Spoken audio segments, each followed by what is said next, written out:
Assalamualaikum warahmatullahi wabarakatuh. Selamat pagi. Waalaikumsalam warahmatullahi wabarakatuh. Selamat pagi.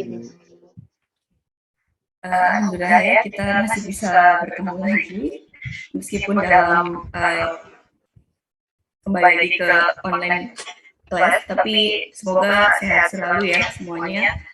Sejauh ini ada yang mengalami keluhan tertentu atau ada yang nggak enak badan? Masih aman ya?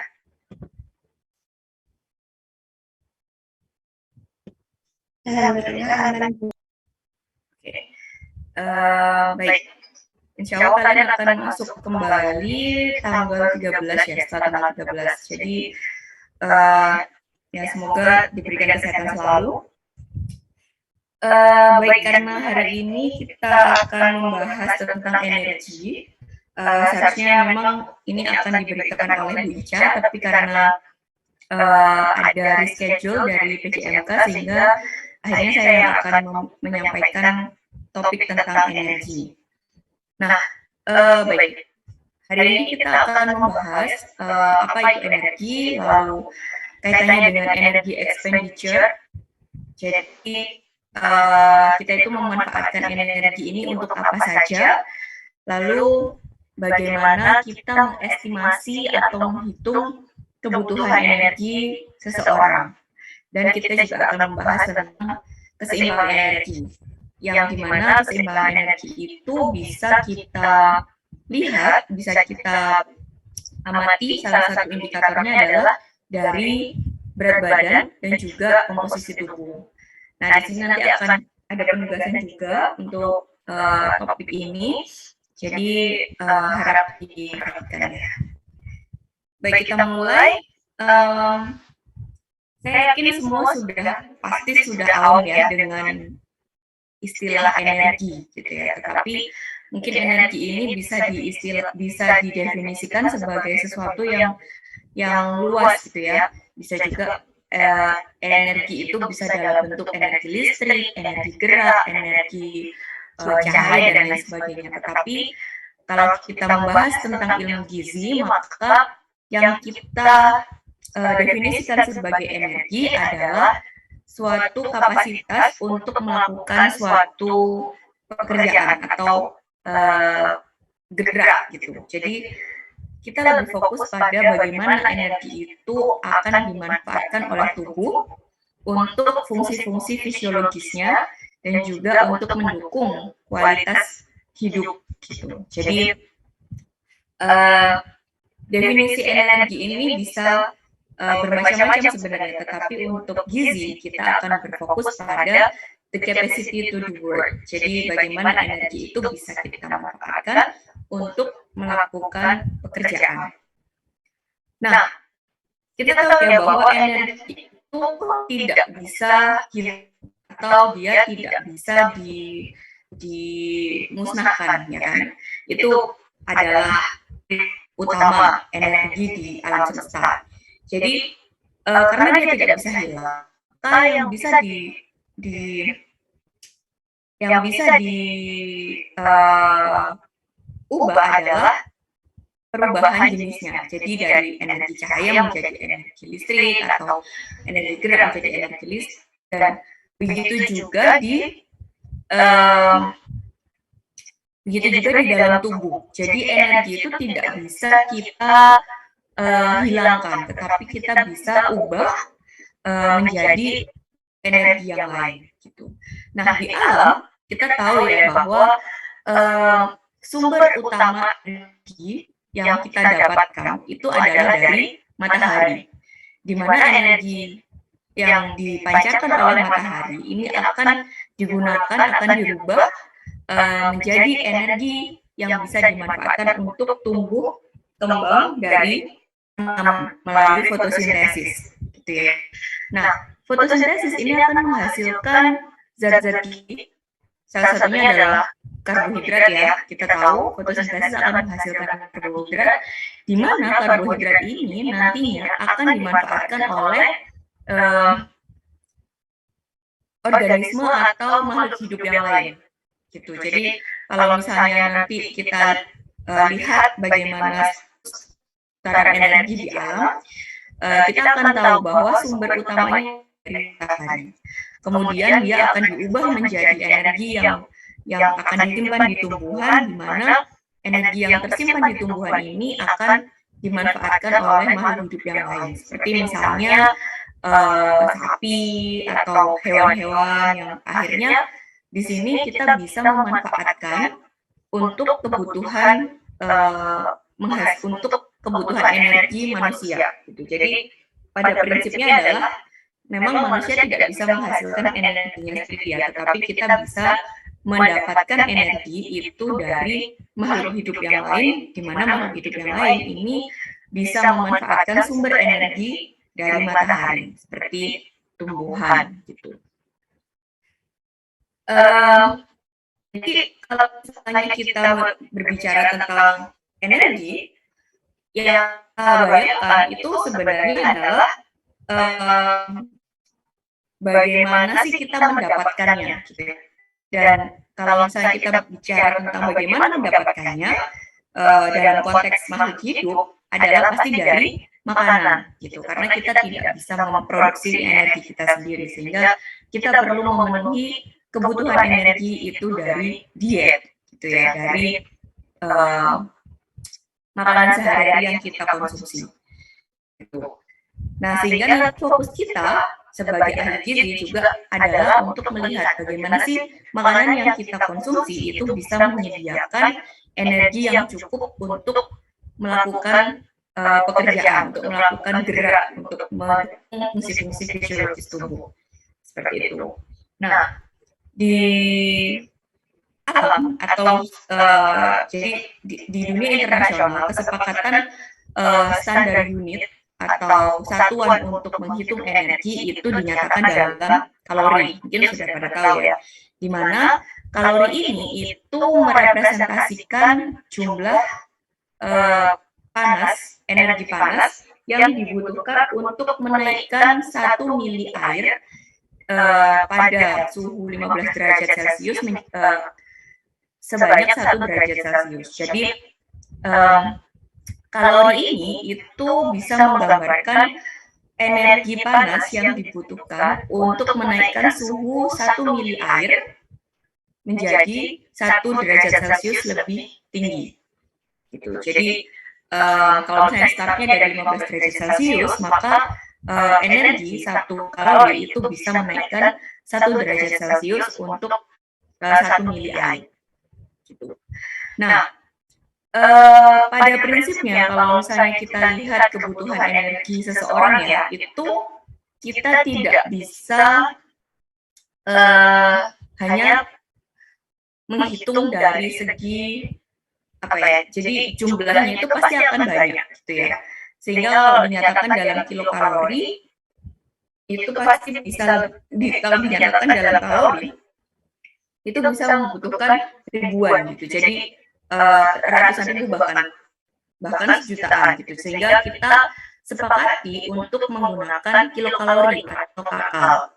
Nah, unit ini itu kadang biasanya tidak ditulis dalam kilokalori saja gitu, jadi atau kakal seperti itu ya, tetapi bisa juga kita representasikan dengan menggunakan kalori, di mana kalori itu huruf C-nya besar. Jadi kalori dengan huruf C besar ini membedakan kalori dengan huruf C kecil. Kalau misalnya kalori dengan huruf C besar itu bisa merepresentasikan kilokalori gitu. Sementara kalau ditulis kalori dalam bentuk C kecil, berarti itu artinya kalori saja gitu. Jadi perbedaannya kalau misalnya nanti kalian melihat, mungkin ini lebih ke ini ya, penggunaan di kancah internasional ya. Jadi apakah dia dinyatakan dalam bentuk kalori dengan C kecil atau dia dinyatakan dalam bentuk kalori dalam C besar. Ini perlu kita cek. Kalau misalnya dia dinyatakan dalam bentuk kalori dengan C besar, artinya itu merepresentasikan kilokalori. Gitu. Jadi jangan sampai bingung gitu ya. Atau bisa juga energi ini dinyatakan dalam joule. Tetapi joule ini lebih banyak digunakan pada terms yang lebih mechanical gitu. Jadi kayak untuk melakukan mechanical work atau kegiatan-kegiatan yang berhubungan dengan teknik gitu ya, atau ya teknik atau listrik dan lain sebagainya. Tetapi kalau untuk penggunaan di bidang gizi itu joule atau kilojoule itu jarang digunakan gitu. Tetapi ada juga beberapa negara yang menggunakan kilojoules itu untuk menyatakan nilai energi suatu makanan atau kebutuhan energi dari seseorang gitu. Sehingga kita tidak perlu memperdebatkan karena semuanya pada prinsipnya adalah sama. Gitu. Tinggal nanti kalau misalnya kita mau mengkonversi kilojoules menjadi kilokalori, maka kita tinggal mengalihkan saja dengan ekuivalennya. Jadi 1 kilokalori itu setara dengan 4,184 kilojoules. Jadi kita tinggal mengalihkan saja gitu. Nah, sebenarnya pasti kita bertanya-tanya ya, bagaimana sih cara energi itu dihasilkan oleh tubuh. Padahal kan dari awalnya kita mengkonsumsi sumber energi, yaitu makanan, itu kan bentuknya adalah gizi ya. Jadi bentuknya itu bukan dalam bentuk energi yang sudah tersedia, sudah bisa dipakai. Mungkin kalian pernah dengar energi yang siap pakai itu bentuknya seperti apa? Ada yang tahu nggak? Jadi kalau di alam gitu ya, kita kan tahu ada sumber energi matahari gitu. Terus jadi itu bentuknya ada cahaya, kemudian ada energi gerak, kita bisa lihat pergerakannya. Kemudian ada energi listrik. Nah, tapi kalau di dalam tubuh itu bentuk energinya seperti apa gitu kan. Nah, bentuk energi di dalam tubuh itu sebenarnya adalah panas atau ini ya, di mana panas itu nanti akan membantu menggerakkan ya sistem-sistem atau fungsi tubuh gitu. Nah, tetapi panas ini bukan berarti panas seperti yang kita bayangkan ya, maksudnya tidak dalam bentuk perubahan suhu dan lain sebagainya, tetapi lebih ke arah bagaimana zat gizi yang kita konsumsi seperti glukosa, kemudian protein, kemudian ya asam lemak dan zat gizi penunjang lainnya itu dimanfaatkan untuk menghasilkan ATP atau kita kenal dengan istilah adenosin trifosfat. Nah, ATP itu kita hasilkan dengan proses yang sangat rumit ya. Sebenarnya kalau dikatakan rumit juga nggak terlalu rumit, tetapi pada dasarnya proses untuk merubah zat gizi yang kita konsumsi menjadi bentuk energi yang siap pakai untuk tubuh itu prosesnya sangat kompleks gitu. Jadi tidak sesederhana yang kita bayangkan. Kalau misalnya kita mau menghasilkan energi panas gitu ya, mungkin kita bisa langsung memanfaatkan api gitu untuk memanaskan air atau untuk memanaskan suatu benda sehingga benda itu bisa bergerak dan sebagainya gitu. Tetapi kalau misalnya kita bicara bagaimana tubuh memproduksi energi, maka kita akan bicarakan suatu sistem metabolik yang sangat kompleks gitu. Jadi setiap zat gizi itu punya pathway atau cara untuk dirubah menjadi energi sendiri-sendiri. Jadi caranya itu berbeda-beda. Misalnya kita bicara tentang glukosa, pasti nanti dia akan melalui proses yang berbeda dengan ketika kita memanfaatkan asam lemak itu sebagai sumber energi, gitu. Tetapi produk akhirnya itu sama, yaitu ATP. Nah, ATP atau adenosin trifosfat ini dia yang menghasilkan perpindahan supaya ada panas yang dihasilkan. Jadi adenosin trifosfat itu akan mendonorkan fosfatnya. Jadi adenosin trifosfat itu kan dia terdiri dari 3 fosfat ya, namanya juga T3-fosfat gitu. Jadi adenosin trifosfat ini akan mendonorkan 1 atau lebih fosfatnya untuk menghasilkan energi, gitu, untuk mendukung perubahan energi, gitu. Jadi atau untuk mendukung fungsi fisiologis tubuh, gitu. Jadi adenosin trifosfat ketika dia fosfatnya didonorkan ke suatu proses atau metabolisme, dia akan menghasilkan pergerakan atau work, kita bisa katakan suatu suatu gerak lah gitu, atau suatu perpindahan. Jadi perpindahan arus energi, sehingga nanti tubuh itu akan mendapatkan energi untuk menghasilkan bentuk energi yang baru. Jadi adenosin trifosfat ketika dia mendonorkan fosfatnya, dia akan menghasilkan bentuk energi yang baru, di mana bentuk energi yang baru ini bisa dimanfaatkan oleh tubuh untuk proses-proses fisiologisnya. Jadi kalian nggak usah bingung bagaimana sih energi itu diproduksi. Caranya pada intinya berbeda-beda. Mungkin kalian sudah mendapatkan metabolisme karbohidrat, metabolisme lemak dan protein itu seperti apa. Saya yakin kalian akan menemukan bahwa pada prinsipnya adalah karbohidrat, protein, lemak ini digunakan oleh tubuh untuk menghasilkan ATP. Nah, ATP inilah yang nantinya kita sebut sebagai energi. Gitu. Baik, sampai sini ada pertanyaan?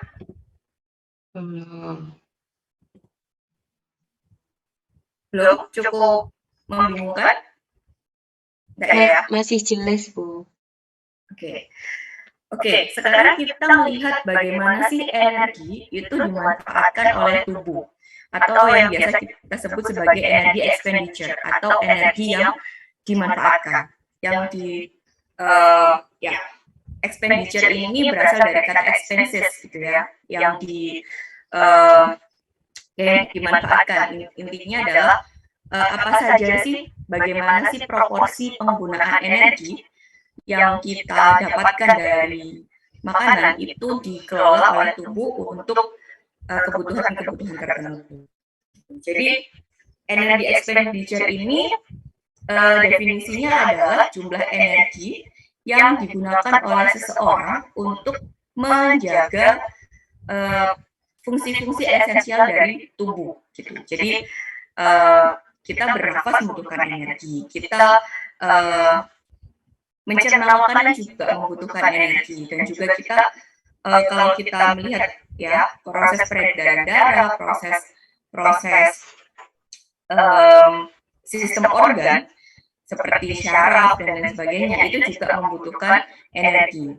Nah, energi expenditure ini adalah jumlah total energi yang kita pakai untuk menjalankan fungsi-fungsi esensial dari tubuh. Gitu. Dimana hasilnya adalah physical activity atau kegiatan-kegiatan harian kita. Gitu. Nah, pada prinsipnya ternyata energi expenditure ini proporsi penggunaannya itu berbeda-beda. Jadi ada beberapa komponen dari energi expenditure. Salah satunya adalah basal energy expenditure, kemudian thermic effect of food, dan activity thermogenesis. Jadi ada 3 komponen dari energi expenditure atau 3 pembagian penggunaan energi di dalam tubuh secara garis besar. Gitu. Jadi kalau kita membicarakan energi expenditure, berarti kita berbicara tentang 3 komponen utamanya, yaitu basal energy expenditure, thermic effect of food, dan activity thermogenesis. Nah, nanti akan saya jelaskan masing-masing itu seperti apa gitu. Kalau kita lihat proporsinya di sini merepresentasikan resting metabolic rate atau sama seperti basal energy expenditure. Basal energy expenditure itu dia proporsinya paling besar penggunaannya di dalam tubuh. Jadi total energi yang kita dapatkan itu kurang lebih 60% sampai 80%-nya dipakai untuk kegiatan-kegiatan basal atau basal energy expenditure. Nah, sisanya ini dibagi-bagi untuk pemenuhan energi dari TEF atau thermic effect of food dan juga activity thermogenesis. Gitu. Jadi kalau dibagi kira-kira seperti ini. Jadi basal energy expenditure itu adalah komponen yang paling banyak untuk menggunakan energi masuk di dalam tubuh. Dia paling tidak itu membutuhkan 60-80% dari total energi expenditure. Mungkin nanti kalian akan lihat ya di beberapa reference, itu ada yang menggunakan istilah basal energy expenditure. Ada juga yang menggunakan istilah resting energy expenditure. Ada yang menggunakan istilah basal metabolic rate atau BMR. Ada juga yang menggunakan istilah RMR, seperti yang tadi ya, resting metabolic rate. Intinya adalah basal energy expenditure maupun basal metabolic rate itu sama.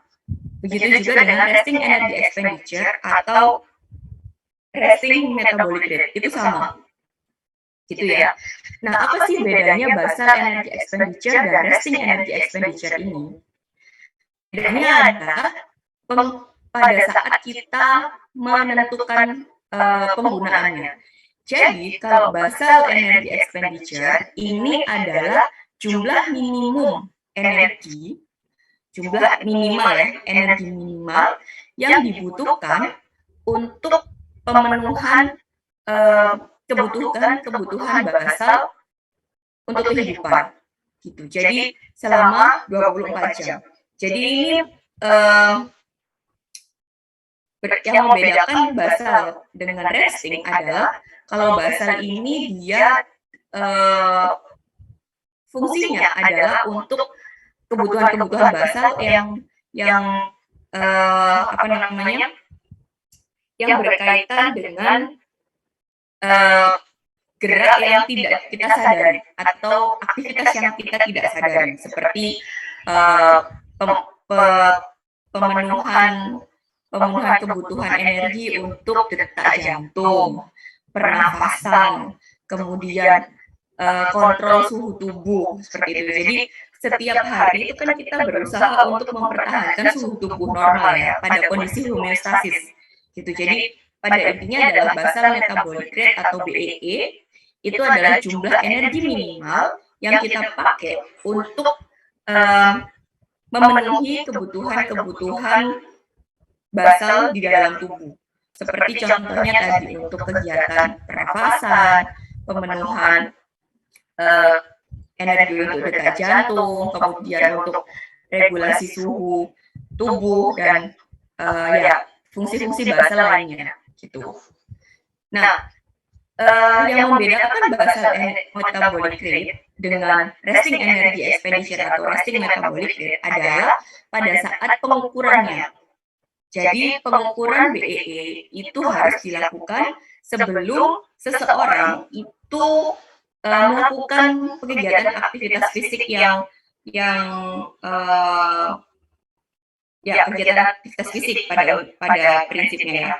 Jadi dia diukur setelah seseorang itu bangun tidur, gitu. Jadi dia setelah bangun tidur itu langsung diukur basal metabolic rate-nya atau basal energy expenditure-nya. Nah itu merepresentasikan bagaimana dia kebutuhan basalnya, gitu. Jadi kebutuhan energi basalnya itu diukur setelah dia bangun tidur. Nah, sementara untuk resting energy expenditure ini dia diukur pada saat seseorang itu dalam kondisi istirahat, tidak harus setelah dia bangun tidur, gitu. Nah, resting energy expenditure ini dia adalah energi yang dibutuhkan untuk kebutuhan-kebutuhan yang mendukung fungsi normal tubuh dan homeostasis. Jadi pada prinsipnya memang hampir sama ya, karena BMR dan juga RMR itu adalah kebutuhan minimal energi yang dibutuhkan untuk menunjang aktivitas normal tubuh gitu ya, untuk mempertahankan homeostasis. Yang membedakan adalah bagaimana dia diukurnya gitu. Jadi kalau BMR itu dia cukup setelah seseorang itu bangun, setelah dia bangun tidur tanpa ada aktivitas fisik. Sementara kalau resting energy expenditure, meskipun dia sudah melakukan aktivitas fisik tertentu, kita tetap bisa mengukurnya gitu. Jadi waktu pengukurannya saja yang membedakan. Gitu. Kalau untuk jumlahnya itu sebenarnya tidak terlalu berbeda gitu. Jadi jumlahnya hampir mirip, tetapi memang ada beberapa penelitian yang menyebutkan bahwa BEE itu jauh lebih rendah kebutuhannya dibandingkan dengan REE. REE ini bisa lebih tinggi, kurang lebih 10-20% lebih tinggi dari BEE gitu. Tetapi kalau misalnya kalian mau pakai BMR maupun RMR untuk menghitung nanti ya kebutuhan energi seseorang, itu nggak ada masalah karena keduanya bisa kita pakai gitu. Intinya adalah BMR dan RMR itu adalah komponen yang paling besar yang membutuhkan energi dari intake total energi yang kita konsumsi. Gitu. Nah, ada beberapa faktor. Jadi ada beberapa faktor yang bisa mempengaruhi REE dan BEE seseorang. Gitu. Jadi salah satunya adalah usia. Jadi usia seseorang itu bisa menaikkan atau menurunkan REE atau BEE gitu ya. Jadi pada kelompok usia anak dan remaja, balita ya terutama balita dan remaja, itu REE atau BEE-nya itu jauh lebih tinggi dibandingkan pada usia dewasa. Gitu. Jadi semakin tua usia seseorang, REE atau basal metabolic rate dan juga resting metabolic rate-nya itu akan cenderung lebih turun. Gitu. Jadi ini pengaruhnya adalah karena semakin tua seseorang, ya komposisi tubuhnya itu sudah berbeda dan juga kebutuhan yang kebutuhan basalnya itu juga pasti akan berbeda. Pada usia anak dan juga remaja, kita tahu di situ ada proses pertumbuhan yang sangat cepat atau growth spurt ya kalau kita kenal gitu ya. Mereka masih membutuhkan energi basal untuk pertumbuhan, itu untuk perkembangan organ-organ yang mengarah ke pematangan fungsi gitu ya. Sehingga pasti jumlah REE atau BEE-nya itu akan jauh lebih tinggi dibandingkan pada orang dengan usia yang lebih tua gitu.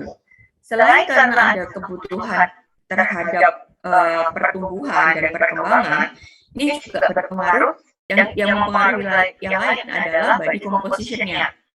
Jadi pada usia anak kita tahu ya body composition pada remaja dibandingkan dengan lansia itu kan jelas sangat berbeda. Lansia mungkin komposisi fat free mass-nya atau komposisi ototnya itu sudah jauh lebih berkurang gitu kan dibandingkan dengan pada kelompok remaja atau orang yang lebih muda gitu. Karena berdasarkan penelitian komposisi tubuh yang dia cenderung lebih banyak ototnya, massa ototnya lebih tinggi persentasenya, itu akan meningkatkan REE atau BEE seseorang gitu dibandingkan mereka yang komposisi lemaknya itu jauh lebih tinggi. Seperti contoh pada atlet. Kalau kita lihat atlet ya dibandingkan dengan orang normal, atlet itu basal metabolic rate-nya jauh lebih tinggi. Kenapa? Karena komposisi tubuh atlet itu lebih dominan massa ototnya, ya kan, dibandingkan massa lemaknya. Dan kita tahu bahwa sel yang bisa memetabolisme energi itu adalah sel-sel otot, salah satunya. Gitu. Jadi atau sel fat free mass gitu. Karena sel lemak itu dia tidak bisa memetabolisme energi. Gitu. Dia cuma bisa menyimpan cadangan energi gitu ya. Sehingga kalau misalnya komposisi lemak kita itu jauh lebih tinggi, maka REE kita itu atau BEE kita itu akan jauh lebih rendah. Jadi itu yang kita perlu ingat. Kemudian body size atau berat badan atau size itu bisa kita artikan juga sebagai ukuran tubuh ya. Jadi pada orang yang ukuran tubuhnya itu kecil, dia juga akan memiliki REE atau BEE yang lebih rendah gitu dibandingkan mereka yang lebih tinggi dan lebih besar badannya. Body size ini kita tidak bicara tentang body weight ya. Body size ini lebih ke ukuran gitu, bukan berat. Kenapa? Karena berat badan seseorang itu tidak merepresentasikan ukurannya. Misalnya gini, ada orang yang dia berat badannya itu 55 kg, lalu tinggi badannya 148, ya. Lalu ada juga orang yang berat badannya 55 kg, tetapi tinggi badannya itu 168 misalnya. Nah, kira-kira mana yang lebih besar ukurannya? Yang pertama. Yang pertama, yang ukurannya 50, yang berat badannya 55 dengan tinggi badan lebih pendek. Iya. Oke. Nah, jadi kalau secara teori ya, justru yang berat badannya 55 dengan tinggi badan 168 itu yang ukuran tubuhnya lebih besar. Kenapa? Karena kalau misalnya kita lihat secara kasat mata gitu ya, ukuran orang yang lebih pendek itu pasti dia akan kelihatan lebih kecil dibandingkan dengan dia yang punya tinggi badan lebih tinggi gitu. Jadi memang mungkin kalau dari segi berat badannya sama gitu ya, tetapi dari postur, dari dari appearance atau penampakan itu luas permukaan tubuhnya itu lebih besar pada orang yang lebih tinggi. Selain itu, kenapa saya bilang REE-nya itu akan jauh lebih tinggi pada orang yang lebih yang lebih tinggi, karena salah satunya adalah pada orang yang lebih pendek itu fat free mass-nya juga pasti akan lebih rendah.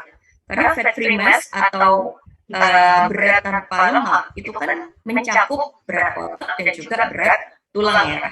Sehingga kalau misalnya kita hitung dari body composition ya pasti orang yang lebih tinggi itu akan jauh lebih besar REE atau BEE-nya seperti itu. Jadi jangan sampai terkecoh karena yang kita perhatikan tidak hanya berat badannya. Jadi kita tidak peduli berat badan seseorang itu tidak berpengaruh secara signifikan terhadap REE atau BEE gitu. Jadi kalau misalnya dia berat badannya itu katakan nih dia berat badannya 55, tetapi yang satu atlet, yang satu orang biasa, mungkin akan berbeda ya komposisi tubuhnya, sehingga REE dan BEE-nya juga akan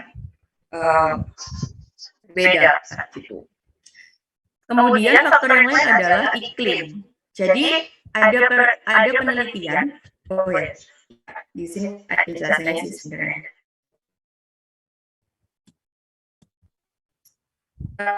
Yang terkait iklim ya, ternyata ada penelitian yang menyebutkan bahwa orang yang tinggal di iklim yang tropical climate seperti kita ya, orang Indonesia, itu dia punya REE yang jauh lebih tinggi dibandingkan mereka yang hidup di daerah dengan suhu yang tidak panas seperti kita gitu. Jadi REE kita itu lebih tinggi 5-20% dibandingkan mereka yang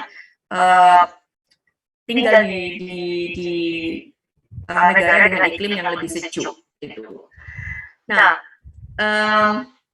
jadi ada penelitian yang menyebutkan bahwa atlet gitu ya, atlet yang dia itu dilatih pada kondisi dengan suhu yang lebih tinggi, artinya lebih tinggi dari 30 derajat Celcius, ini ternyata bisa meningkatkan aktivitas metaboliknya sampai 5%. Gitu. Sehingga Dari sini kita bisa mengambil kesimpulan bahwa mereka yang tinggal di negara-negara dengan iklim yang jauh lebih panas itu bisa meningkatkan REE atau BEE-nya gitu. Nah, ada juga penelitian yang menyebutkan bahwa pada suhu yang sangat ekstrim, baik itu tinggi maupun rendah, suhu rendah yang sangat ekstrim, ini juga bisa menyebabkan peningkatan basal metabolic rate atau REE. Gitu. Jadi pada prinsipnya adalah kalau misalnya suhu di suatu wilayah itu dia mencapai titik ekstrim, pasti akan ada peningkatan basal metabolic rate. Gitu. Jadi ini perlu kita pahami, gitu ya.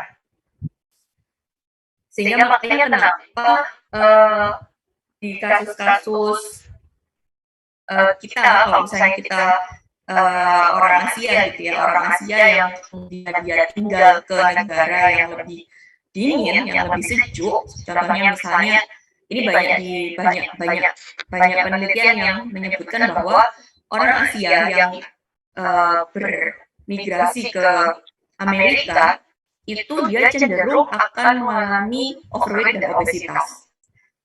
Selain karena mungkin pola hidup yang berbeda jauh dengan kondisi di sini, artinya makanan di sana mungkin lebih high dense energinya lebih densitas energinya lebih tinggi, atau mungkin pilihan makanannya juga jauh lebih berlemak dan berenergi gitu ya, sehingga bisa menambah ada perubahan pola makan juga di situ. Tetapi ada juga yang menyebutkan penelitian yang membuktikan bahwa karena adanya penurunan basal metabolic rate ketika dia move atau pergi ke negara yang sifatnya jauh lebih sejuk gitu.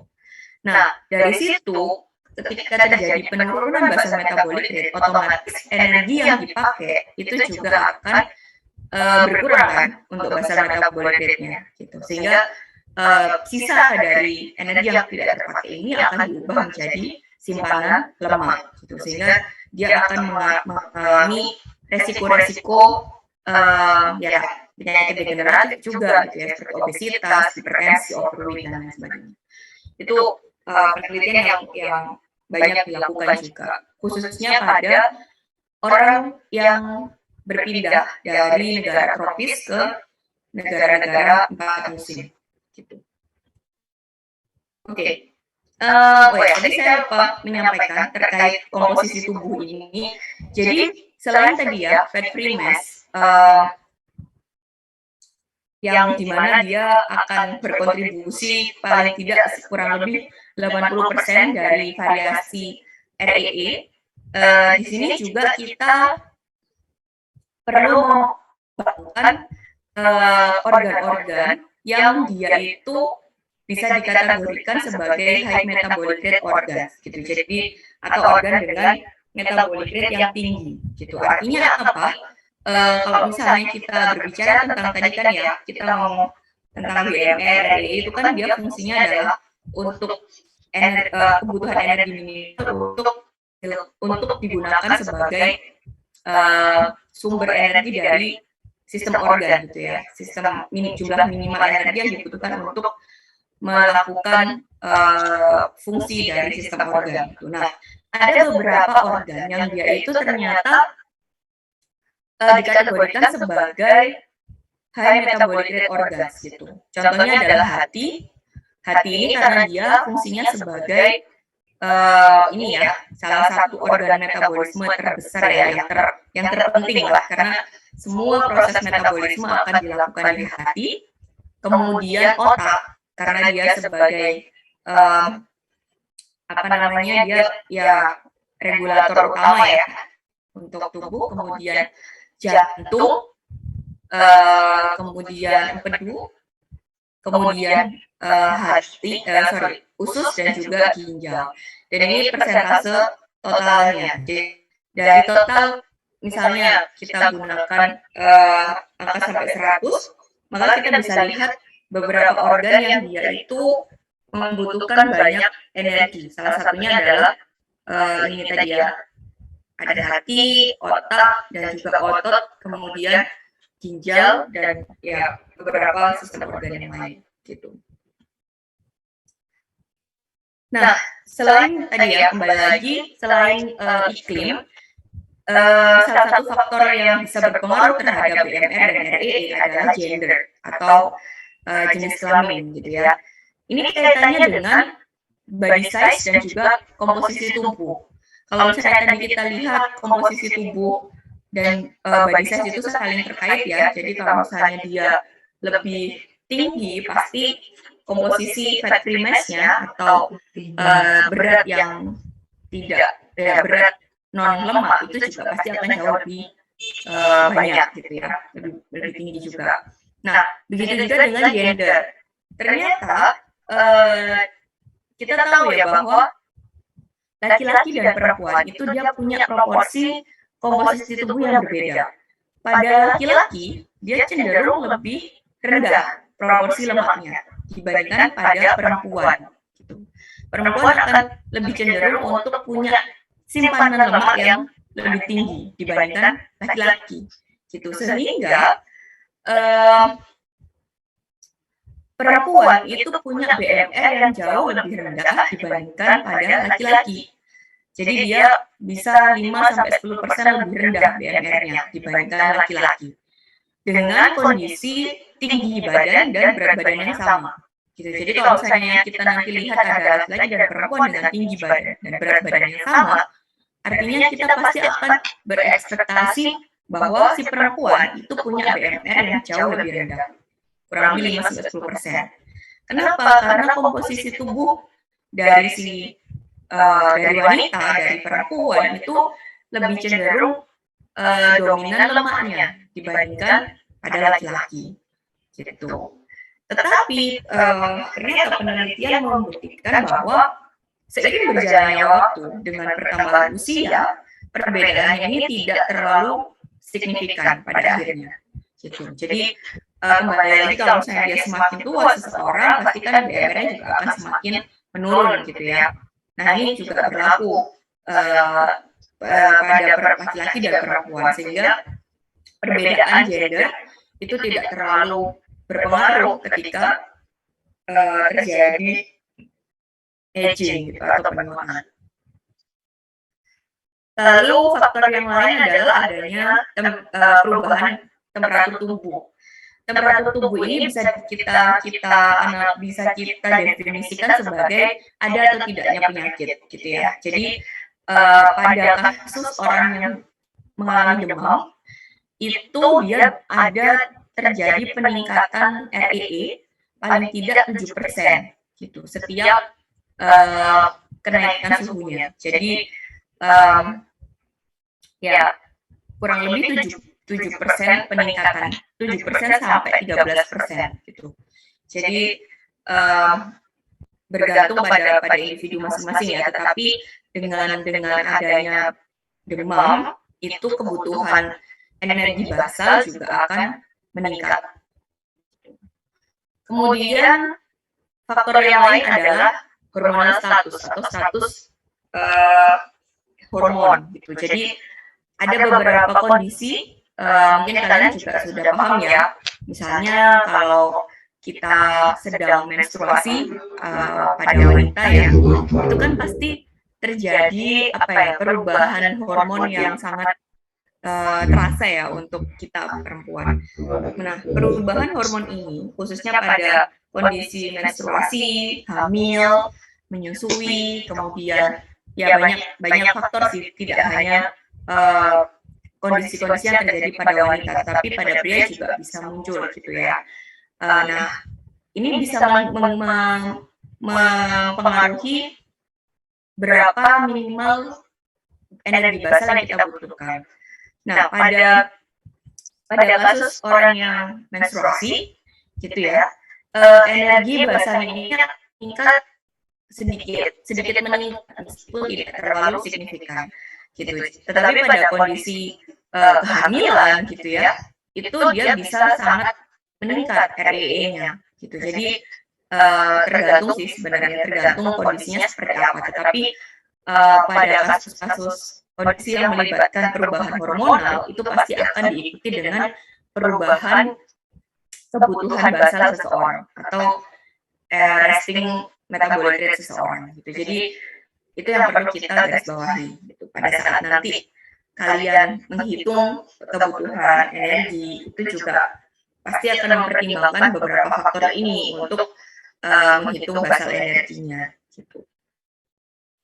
Kemudian faktor-faktor yang lain juga perlu kita pertimbangkan. Salah satunya adalah asupan atau konsumsi makanan-makanan yang bisa meningkatkan basal metabolic rate, seperti misalnya alkohol, kafein, nikotin, seperti itu. Jadi orang yang dia kecanduan kopi, bukan kecanduan kopi, apa ya istilahnya, dia punya ketergantungan ya dengan zat tertentu seperti alkohol atau ya kopi yang mengandung kafein, terus nikotin pada rokok, itu kan pada orang-orang yang konsumsi itu dia akan sangat bergantung pada itu ya. Nah, di situ ada beda pada basal metabolic rate-nya. Jadi orang yang cenderung perokok, peminum kopi atau peminum alkohol itu basal metabolic rate-nya akan jauh lebih tinggi gitu. Nah, pada kasus kafein, jadi kalau misalnya kalian suka minum kopi, kafein ini pada kadar konsumsi 200 sampai 350 mg untuk laki-laki itu dia bisa meningkatkan REE sampai dengan 11%, 7% sampai 11%. Sementara kalau pada wanita, kalian mengkonsumsi 240 mg kafein saja, itu bisa meningkatkan REE atau BMR kalian sebanyak 8% sampai 15%. Jadi kafein ini bisa meningkatkan resting energy expenditure maupun basal energy expenditure kalian. Gitu. Jadi kalau kalian minum kopi, ya pasti jumlah energi yang kalian butuhkan akan jauh lebih tinggi. Tapi kita perlu garis bawahi ya bahwa kopi di sini bukan berarti kopi yang mengandung gula ya, artinya benar-benar kafeinnya. Jadi kopinya, kalau misalnya kalian minum kopi pahit tanpa gula, maka kebutuhan basal kalian akan jauh lebih tinggi. Intinya seperti itu. Nah, tapi kan pada kenyataannya kita nggak mungkin mengkonsumsi kopi itu cuma dengan, ya mungkin ada sih beberapa yang suka kopi pahit, tapi rata-rata pasti akan minum kopi itu dengan gula ya, dengan tambahan pemanis atau ya paling tidak ada energi yang didapatkan gitu ya dari minum kopi. Gitu. Sehingga ya basal metabolic rate yang meningkat ini sudah bisa terkompensasi dengan gula yang ada di dalam kopi. Kemudian ya perokok ini juga bisa meningkatkan REE paling tidak kurang lebih 3-4% pada laki-laki dan 6% di perempuan gitu. Kalau konsumsi alkohol bisa sampai 9%. Gitu. Jadi ada peningkatan basal metabolic rate. Kenapa? Karena tubuh pasti akan membutuhkan energi yang lebih banyak untuk mengkompensasi terjadinya perubahan fisiologis gitu ya. Kalau misalnya kita tahu kafein itu kan salah satu zat yang dia bisa memicu detak jantung ya, dia juga bisa memicu awareness, sehingga pasti tubuh itu akan membutuhkan energi basal yang lebih tinggi untuk mengkompensasi kegiatan-kegiatan itu. Gitu. Sehingga ya pasti akan ada yang berubah. Tuh. Oke, sampai ke sini ada pertanyaan?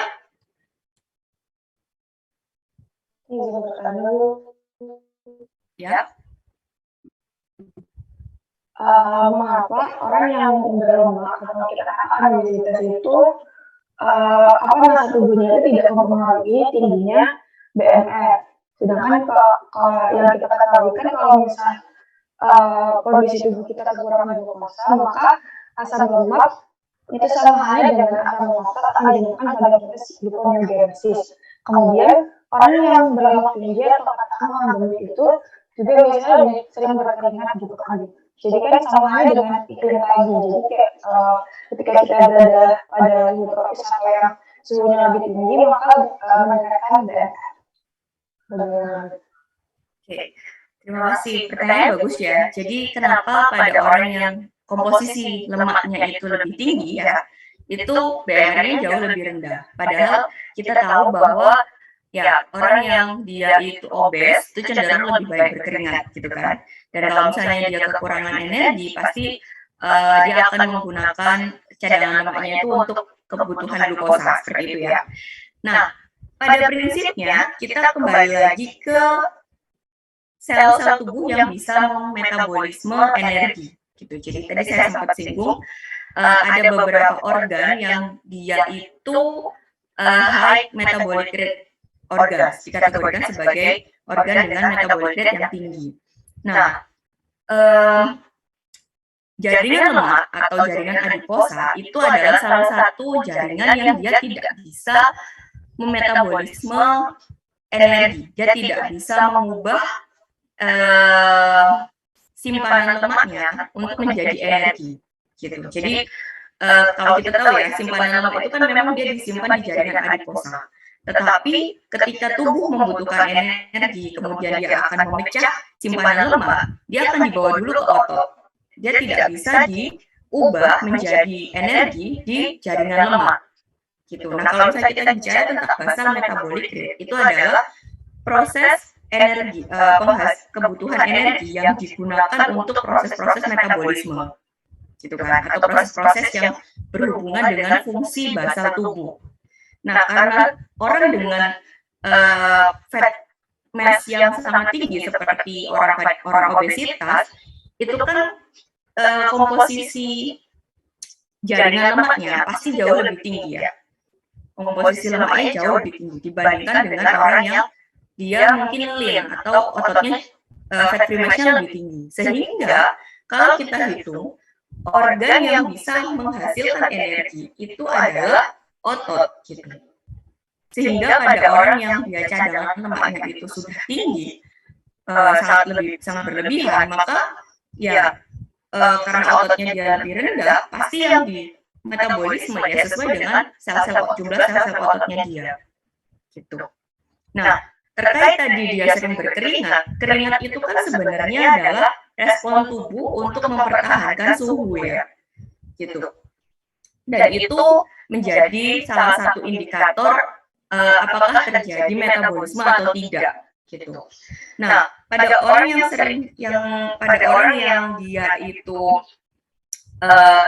cadangan lemaknya lebih tinggi, kenapa dia lebih mudah berkeringat? Salah satunya adalah karena proses fisiologis tubuhnya yang memang lebih banyak menghasilkan panas, sehingga tubuh itu mengkompensasi supaya tidak terjadi untuk mengkompensasi supaya dia terjadi homeostasis gitu. Sehingga makanya dia cenderung lebih banyak berkeringat. Tetapi pada prinsipnya dia tidak akan berpengaruh ke peningkatan BMR gitu. Kenapa? Karena kembali lagi jumlah sel otot yang dia bisa metabolisme energi itu ya terbatas pada orang yang obesitas. Itu berbeda dengan atlet atau orang-orang yang dia punya fat free mass lebih tinggi. Meskipun dia cadangan lemaknya sangat sedikit ya, justru karena cadangan lemaknya sangat sedikit, tetapi BMR-nya dia akan jauh lebih tinggi karena otot atau sel-sel yang bisa memproduksi energi, yang bisa menggunakan energi, yang bisa memanfaatkan energi itu lebih banyak seperti itu. Ada tambahan? Pertanyaan? Atau cukup? Ya, sudah cukup. Terima kasih. Ya. Ada lagi yang mau bertanya?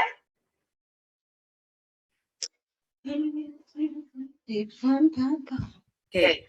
Kalau tidak ada, saya lanjutkan ya. Nah, tadi saya katakan bahwa energi expenditure itu kan adalah energi yang digunakan oleh tubuh, gitu ya, yang dimanfaatkan oleh tubuh untuk metabolisme, untuk menghasilkan energi, untuk menghasilkan gerak, gitu ya, untuk menunjang fungsi-fungsi homeostasis tubuh. Nah, tadi salah satu komponen yang perlu kita pertimbangkan salah satunya adalah basal metabolic rate atau resting energy expenditure Ya, beberapa istilahnya tadi kita sudah bahas. Nah, komponen yang kedua adalah thermic effect of foods. Jadi atau TEF atau bisa juga dikenal dengan SDA. Banyak sih ininya istilah-istilah yang merujuk pada TEF ini. Ada juga yang mengatakan istilah lainnya itu DIT atau diet induced thermogenesis. Jadi kalian tidak perlu bingung karena itu cuma istilah yang dipakai untuk menggambarkan, pada intinya adalah untuk menggambarkan bagaimana sih tubuh merespons makanan yang kita konsumsi. Gitu. Jadi ini kurang lebih itu 10% dari total TEE. Jadi kalau misalnya kita melihat secara teori ya, teorinya adalah TEF itu adalah yang diasosiasikan dengan bagaimana tubuh itu mengkonsumsi makanan, mencerna makanan, dan juga menyerap makanan. Jadi pada proses pencernaan makanan, pada proses absorpsi makanan itu kan kita juga membutuhkan energi ya. Meskipun makanan itu kan sebenarnya adalah sumber energi, tetapi pada proses pemanfaatannya sebagai sumber energi, tubuh itu juga tetap membutuhkan energi. Nah, thermic effect of food ini adalah energi yang dipakai untuk proses-proses pencernaan, absorpsi, dan juga pada saat konsumsi makanan tertentu. Gitu. Ini juga bisa dikatakan ya banyak yang banyak istilahnya, ada yang menyebut sebagai diet induced thermogenesis, ada yang menyebut sebagai SDA atau specific dynamic action, ada juga yang menyebut sebagai specific effect of food. Jadi istilahnya ada banyak. Nah, TEF ini juga merepresentasikan rate yang dibutuhkan untuk atau energi yang dibutuhkan untuk memetabolisme makanan yang dibutuhkan oleh tubuh untuk memetabolisme makanan. Jadi kalau misalnya kita lihat di sini ya dari gambar ini, misalnya kita lihat protein. Protein itu katakan dari paha ayam dia bisa menyediakan 200 kalori. Tetapi yang bisa kita manfaatkan dari 200 itu untuk kegiatan-kegiatan yang mendukung fungsi tubuh hanya 140 kalori. Kenapa? Karena 60 kalori yang kita dapat dari konsumsi protein itu digunakan untuk mengkompensasi thermic effect of food-nya. Gitu. Dan itu juga berlaku di sumber energi yang lain atau zat gizi yang lain. Nah, zat gizi yang paling memiliki TEF yang paling rendah itu adalah lemak. Jadi lemak ini bisa dikatakan sebagai sumber energi yang paling besar. Karena apa? Karena salah satunya adalah dia punya TEF yang rendah. Jadi lemak itu kalau kita konsumsi, tubuh hanya membutuhkan 3-5% dari total yang bisa dihasilkan untuk TEF-nya. Jadi kalau misalnya kita punya 200 kalori lemak gitu ya, hanya 5 kalori yang dipakai untuk thermic effect of food gitu. Sementara 195 yang bisa kita gunakan untuk proses fungsional tubuh gitu. Nah, sementara untuk karbohidrat itu 6-8% dan protein ini yang paling tinggi, kurang lebih 25-35% gitu. Kenapa lemak, karbohidrat, dan protein itu kok justru protein yang lebih tinggi TEF-nya?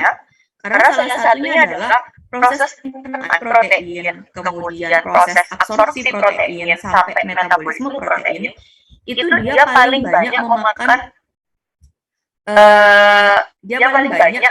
melibatkan energi gitu. Jadi tubuh itu membutuhkan energi untuk memecah protein yang lebih tinggi, yang lebih kompleks menjadi protein yang lebih sederhana. Kemudian pada saat absorpsinya, protein ini juga tetap membutuhkan energi untuk proses transportnya ke dalam sel.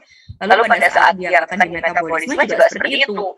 Jadi akan banyak sekali energi yang di-spend, yang digunakan untuk proses penggunaan atau utilisasi dari si protein. Gitu. Makanya kenapa yang kita dapat, energi yang kita dapat dari protein itu cenderung lebih rendah.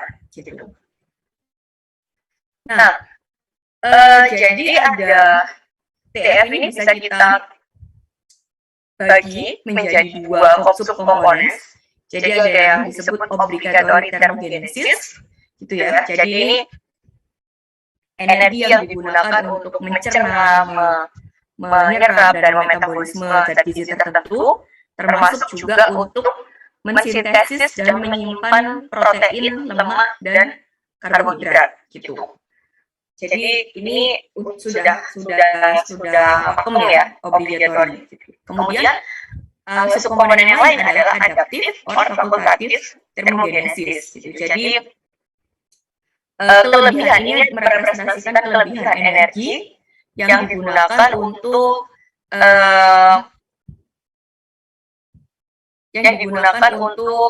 apa namanya? Yang digunakan untuk tambahan dalam proses digestion, absorption, dan juga metabolisme dari zat gizi tertentu. Gitu. Nah ini berkaitan dengan apa namanya?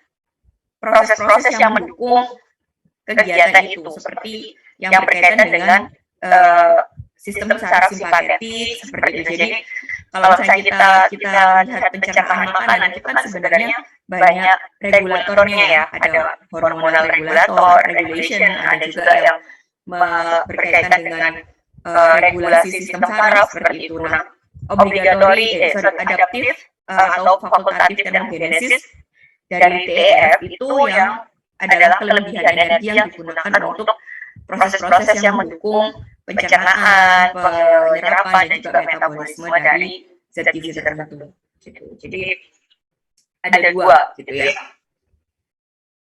Oke. Nah, ya ini penjelasan yang tadi juga sudah saya sebutkan. Jadi pada intinya TEF ini itu dia menyusun 10% menggunakan, dia akan membutuhkan 10% dari total TEF yang kita PE total energy expenditure kita gitu. Jadi dia akan memanfaatkan energi sebanyak kurang lebih 10% dari total energy expenditure kita. Nah ini ada beberapa penelitian yang menarik ya sebenarnya. Jadi kalau kita mengkonsumsi makanan-makanan yang berbumbu, yang pedas, itu juga ternyata bisa meningkatkan TEF. Gitu. Jadi contohnya misalnya kayak kalau misalnya kita makan sambal gitu ya, ini juga bisa meningkatkan TEF karena ternyata dia bisa memicu, ya salah satunya adalah memicu tadi or fakultatif thermogenesis ini. Jadi makanya kenapa lebih tinggi gitu, karena dia bisa memicu sistem saraf, hormonal regulation untuk yang berperan dalam proses pencernaan makanan. Oke, sampai sini ada pertanyaan? Belum? Oke, saya lanjutkan ya. Komponen yang ketiga adalah activity thermogenesis. Gitu. Jadi activity thermogenesis ini adalah sisa dari TEE yang kita gunakan. Jadi tadi 50 sampai 80% itu akan digunakan untuk energi basal, kemudian 10%-nya untuk mengkompensasi TEF atau thermal effect output. Nah, sisanya energi yang kita konsumsi sisanya adalah untuk activity thermogenesis. Gitu. Nah, activity thermogenesis ini yang berkaitan dengan physical activity ya, berkaitan dengan aktivitas fisik kita sehari-hari. Dan ini beragam antar individu. Jadi kita tidak bisa menyamaratakan karena setiap individu punya level aktivitas yang berbeda. Ya ini penjelasannya. Jadi activity thermogenesis itu adalah energi yang dipakai untuk melakukan kegiatan-kegiatan yang sifatnya adalah aktivitas fisik gitu. Entah itu dia berkaitan dengan kegiatan seharian maupun yang berkaitan dengan exercise olahraga seperti itu. Jadi ini di luar dari REE atau BEE dan juga TEF gitu. Jadi ini adalah energi yang dipakai untuk kegiatan-kegiatan yang di luar basal atau resting energy expenditure. Nah, activity thermogenesis ini bisa kita bagi menjadi dua, gitu. Yang pertama adalah non-exercise activity thermogenesis atau kita kenal dengan istilah NEAT. Yang kedua adalah yang berkaitan dengan exercise, gitu. Jadi energi yang dipakai selama melakukan aktivitas-aktivitas yang berhubungan dengan olahraga maupun latihan. Nah, di sini kita bisa lihat ya dari gambar ini. Jadi kalau dari misalnya total TIE-nya, total energi expenditure-nya itu sekitar ya kurang lebih 3.000 gitu ya. Ini 80%-nya sudah bisa dipakai, 90%-nya sudah digunakan untuk basal metabolic rate, kemudian 10%-nya untuk TEF, dan sisanya untuk physical activity. Nah, physical activity ini beragam antar individu, gitu. Jadi pada kasus individu yang dia itu physical activity-nya dia tergolong ke sedentary atau ya tidak terlalu aktif gitu ya, maka penggunaan energinya itu lebih banyak untuk NEAT gitu, dibandingkan kalau di sini exercise-nya juga sedikit gitu ya, dibandingkan dengan mereka yang lebih aktif, maka komponen exercise dan juga NEAT-nya juga pasti akan lebih tinggi gitu. Jadi ya pasti akan berbeda antara orang yang dia lebih aktif dengan yang tidak aktif. Nah, NEAT atau non-exercise activity thermogenesis ini adalah energi yang dipakai untuk melakukan kegiatan-kegiatan yang tidak berhubungan dengan exercise atau olahraga. Contohnya misalnya kalian berjalan, kalian belajar, itu masak, atau ya yang berhubungan dengan kegiatan yang sehari-hari gitu. Jadi bukan kegiatan yang kalian lakukan yang tujuannya adalah untuk olahraga gitu ya. Jadi ya olahraga itu kan kita kan bisa dikategorikan sebagai kegiatan yang tidak tidak rutin ya. Ibaratnya exercise itu kan dia ada kaitannya dengan waktu dan juga intensitas gitu. Jadi kalau misalnya kalian hari itu jogging 30 menit dengan intensitas yang sama dalam kurun waktu tertentu, ini bisa dikategorikan sebagai NEAT gitu. Jadi sudah bukan lagi energi yang kalian gunakan untuk kegiatan jogging yang rutin, itu bukan lagi dikategorikan sebagai energi yang terkait dengan olahraga, tetapi lebih ke rutinitas NEAT. Jadi non-exercise activity thermogenesis, karena tubuh itu sudah beradaptasi dengan kebiasaan kalian untuk jogging gitu. Tetapi kalau misalnya kalian jogging dengan waktu yang sama tetapi dengan intensitas yang dirubah, jadi semakin setiap hari akan semakin lebih intens, semakin tinggi intensitasnya, maka ini masih dikategorikan sebagai olahraga gitu. Jadi energi yang kalian keluarkan itu masuk ke bukan ke NEAT tetapi masuknya ke energi exercise gitu. Jadi NEAT itu yang berkaitan dengan kegiatan-kegiatan yang rutin gitu ya, dengan intensitas yang hampir sama setiap harinya. Tapi kalau misalnya ada perubahan waktu dan juga ada perubahan intensitas, maka ini masuknya ke exercise gitu. Nah, meskipun kita tahu bahwa activity thermogenesis ini berkaitan dengan tadi ya kegiatan-kegiatan aktivitas fisik dan juga ya terkait waktu dan intensitas juga, tetapi ternyata ini juga berkaitan dengan ukuran tubuh seseorang. Jadi pada atlet yang katakan saya kita bicara tentang atlet gitu ya, atlet yang ukuran tubuhnya lebih ramping, lebih kecil, itu mungkin dia akan membutuhkan energi untuk aktiviti thermogenesis jauh lebih kecil dibandingkan mereka yang tubuhnya lebih besar gitu ya, seperti misalnya binaragawan ya, dan lain sebagainya. Itu pasti akan berpengaruh gitu. Kemudian juga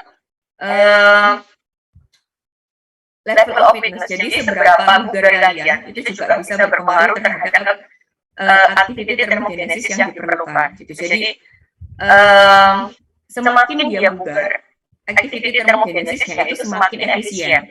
Penggunaan energi untuk aktivitas fisiknya itu juga jauh lebih efisien dibandingkan kita yang mungkin kurang bugar gitu ya. Jadi ya ini juga kaitannya dengan variasi pada masa otot sebenarnya. Gitu. Oke. Nah, kemudian selain 3 komponen tadi, jadi ada juga penelitian yang menyatakan, jadi sebenarnya gini, TEE itu dia akan dia tersusun atas tiga komponen tadi ya. Paling utamanya adalah dari 3 komponen. Tetapi untuk beberapa kondisi, contohnya seperti pada atlet gitu ya, kita juga perlu mempertimbangkan tambahan energy expenditure itu dari excess post exercise oxygen consumption atau EPOC. Jadi pada atlet ya, kita bicara kondisi atlet itu akan berbeda dengan kondisi orang biasa. Penggunaan energinya juga pasti akan berbeda gitu. Nah, kalau misalnya kita lihat dari gambar ini, EPOC yang dibutuhkan oleh orang dengan orang normal gitu ya, yang tidak menggunakan yang tidak berlatih secara intens, itu akan jauh lebih rendah gitu ya. Jadi penggunaan oksigennya itu ya terbatas pada level yang tidak terlalu tinggi gitu. Dibandingkan pada atlet yang dia punya apa ya? Dia punya kebiasaan untuk berlatih dengan high intensity training gitu, sehingga pasti akan membutuhkan konsumsi oksigen yang lebih tinggi. Nah, beberapa studi ini menyebutkan bahwa EPOC ini bisa berpengaruh terhadap TEE. Jadi kalau misalnya dia melakukan HIT atau high intensity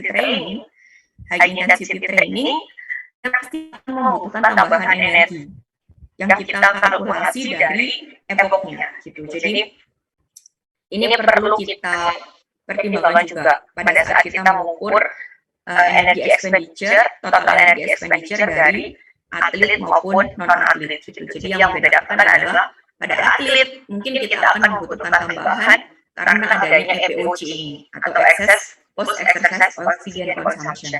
Tapi pada orang yang normal dengan kehidupan yang lebih biasa ya, tidak ada aktivitas yang intensitasnya sangat tinggi, maka EPOC ini bisa kita abaikan. Nah, sebenarnya ada beberapa metode ya. Jadi energy expenditure ini bisa kita ukur dengan beberapa metode. Salah satunya adalah direct calorimetry. Jadi karena kita tahu bahwa energy expenditure itu kan energi yang digunakan oleh tubuh ya untuk melakukan aktivitas tertentu. Tadi ada basal metabolic rate, ada TEF, ada kemudian aktiviti termogenesis. Jadi komponen ini yang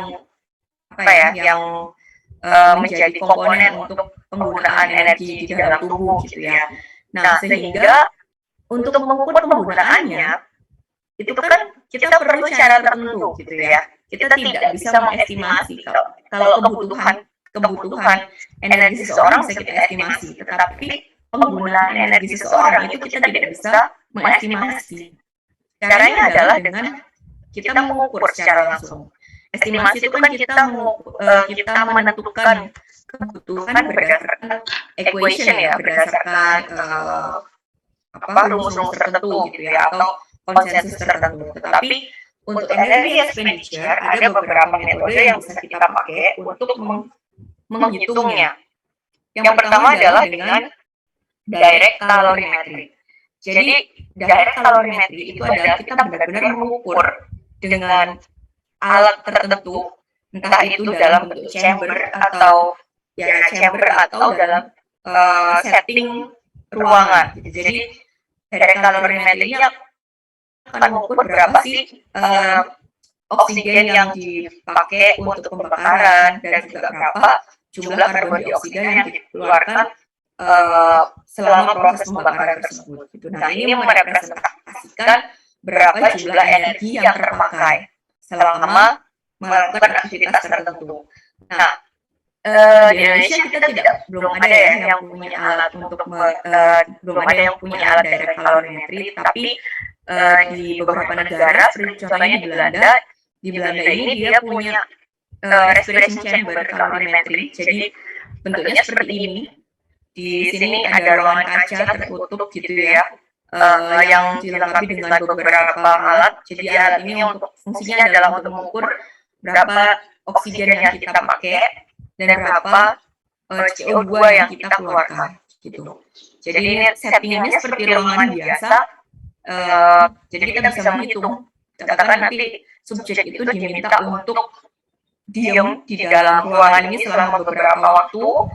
Lalu aktivitas yang dia lakukan itu ditentukan. Jadi apakah dia harus tidur, apakah dia harus hanya duduk, apakah dia harus berlari atau harus ya melakukan aktivitas yang lain. Nah, nanti selama proses melakukan aktivitas itu kita bisa ukur berapa sih oksigen yang dikonsumsi, berapa CO2 yang dikeluarkan. Nantinya akan merepresentasikan berapa kalori yang dipakai untuk proses tersebut gitu. Sehingga kita bisa tentukan, oh untuk duduk itu butuh berapa kalori, untuk berjalan butuh berapa kalori gitu. Jadi ini bisa kita ukur gitu. Nah, tetapi ada beberapa limitasi ya, ada beberapa kekurangan dengan metode ini. Salah satunya karena dia tidak merepresentasikan kondisi alami dari kegiatan tertentu gitu kan. Kan nggak mungkin kita cuma berjalan di ruangan terus gitu, atau kita duduk di ruangan terus. Pasti ada kondisi-kondisi di mana itu tidak sesuai dengan kondisi normalnya. Misalnya kita kan kalau jalan gitu ya, kita jalan di ruang terbuka misalnya, di mana suhunya lebih tinggi atau lebih panas gitu kan, pasti energi yang dikeluarkan juga akan berbeda gitu, sehingga energi yang dipakai juga akan berbeda, sehingga pasti metode ini itu tidak bisa menggambarkan kondisi ketika kita berjalan di luar ruangan gitu. Jadi ya ada beberapa limitation memang, dan kemudian juga dia cukup mahal karena dia membutuhkan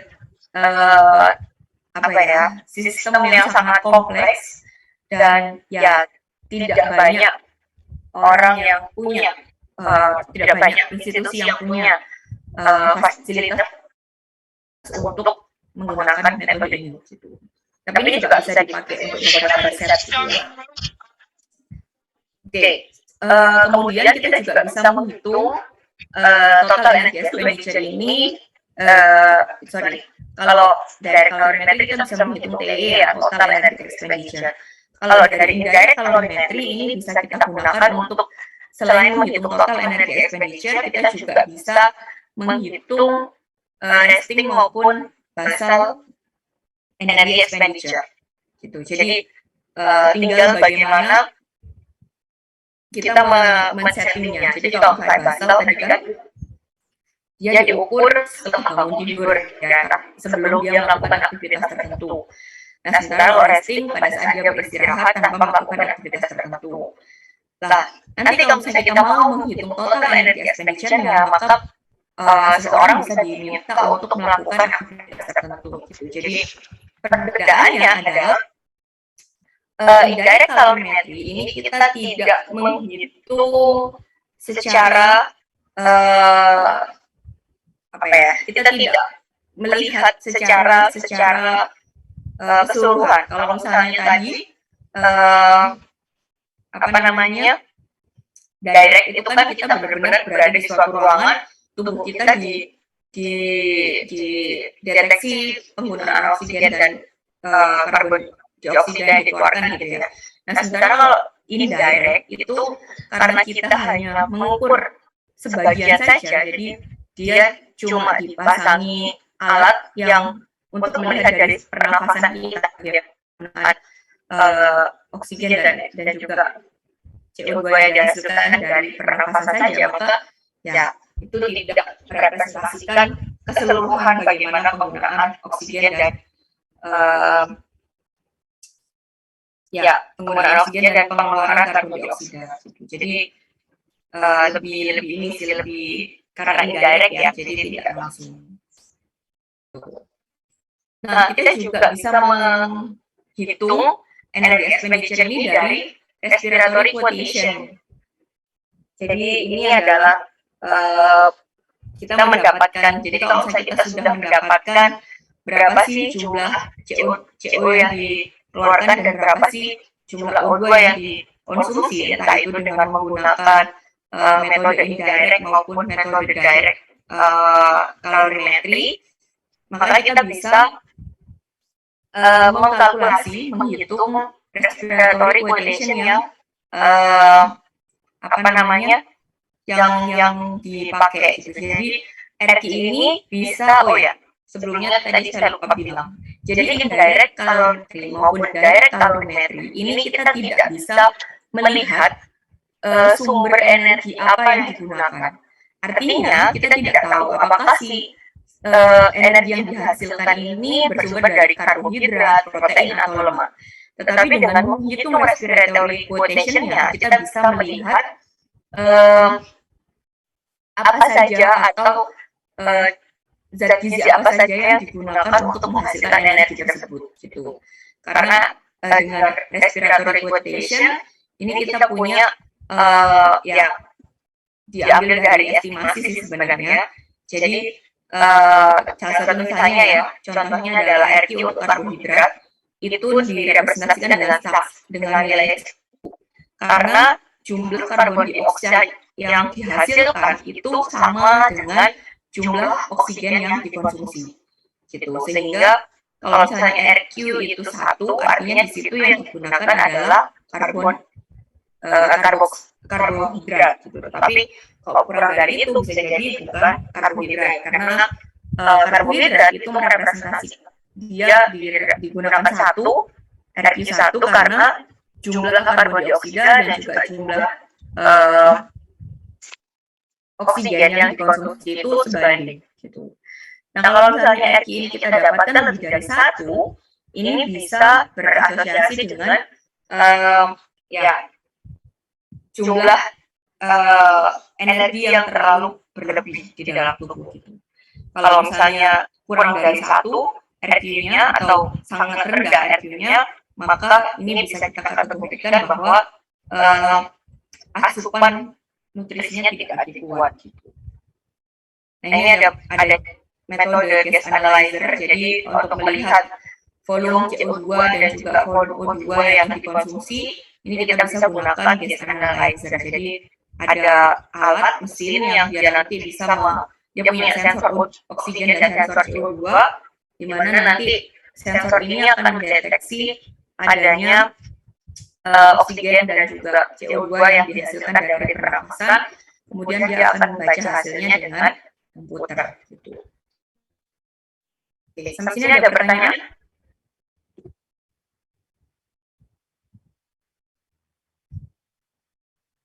Belum ya? Oh ya, oke. Oke, lanjut ya. Nah, kalau tadi kita lihat beberapa metode ya, ada direct calorimetry, ada indirect, kemudian ada merepresentasikan dalam bentuk RQ atau respiratory quotient. Nah, sebenarnya yang menjadi gold standard atau standar emas dari perhitungan energi expenditure itu adalah dengan menggunakan Dobby label water. Jadi seseorang itu diberikan asupan air yang sudah dilabeli gitu ya. Kemudian jumlah yang dimasukkan itu yang akan digunakan untuk metabolisme di dalam tubuh. Kemudian yang dikeluarkan itu dia bisa merepresentasikan jumlah energi yang dipakai pada saat metabolisme gitu. Jadi air ini sudah kita berikan isotop tertentu untuk melabeli si air, sehingga ketika air itu sudah selesai dipakai di dalam tubuh, label yang kita gunakan ini itu tetap masih bisa kita deteksi gitu, atau isotop ini masih bisa kita deteksi gitu. Nah, prinsipnya hampir sama. Jadi DLW atau doubly labeled water ini prinsipnya adalah dia menghitung berapa sih karbon dioksida yang diproduksi dari suatu